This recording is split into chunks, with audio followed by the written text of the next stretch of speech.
It is time once again for the Morning Mindset edition of the Live, Build, Change podcast. I had a brain blank out there for a moment.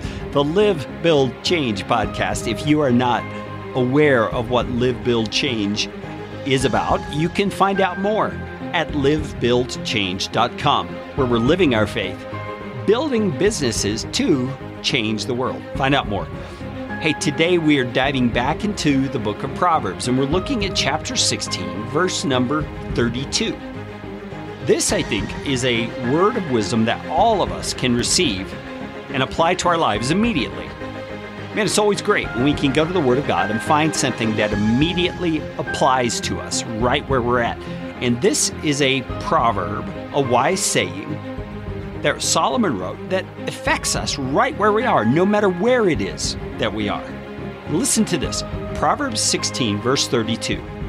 Whoever is slow to anger is better than the mighty, and he who rules his spirit than he who takes a city. Now you have to understand, in their culture, the one who takes a city, the ruler, who is a conqueror, who's a strong deliverer, a strong king, that was a person who was a hero to them. So different than our day, where we have rock stars and politicians for heroes, they actually had mighty men, warriors, who defended their own people and who conquered evil nations as their heroes. And so they would look to those people with a sense of admiration, with a sense of awe and wonder about the might of those people.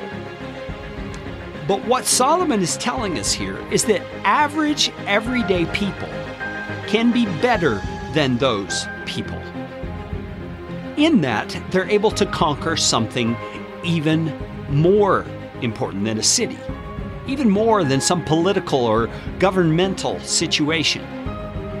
He's saying when you can rule your own spirit, when you are able to live wisely and to walk by the Spirit of God, as Paul would say in Galatians chapter 5, you are doing a thing that is better than the things the mighty people of the world do. One of the examples that he gives here in verse 32 is when you are slow to anger. You know, James tells us, be quick to listen, slow to speak, and slow to become angry, because the anger of man does not accomplish the righteousness of God. You see, James gives us a little more insight there. Our anger is usually self-oriented and defensive, responsive to the things that are happening toward us, rather than oriented toward the holiness and righteousness and purpose of God that's going on in a situation. And so Solomon here is telling us, you need to learn as a person, and so do I, to be slow to anger. The situations that are coming to us are not about us. There are other things going on. God has a purpose in that situation. And when we can cool our jets, so to speak, and relax, take a deep breath, get control of our own reaction, our own response, and respond, as we spoke about a few days ago, with a gentle answer, with a heart to truly be curious about the circumstance and the person on the other side and understand what's going on, then we can actually be better in that situation, better for that situation, and for the benefit of the people involved than a mighty person would be. Man, that's something to ponder today as we deal with children and co-workers and spouses and neighbors and people at the grocery store.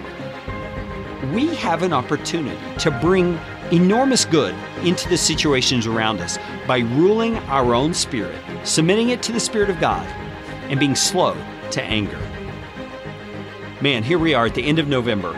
Join me again tomorrow as we launch into December on the Morning Mindset.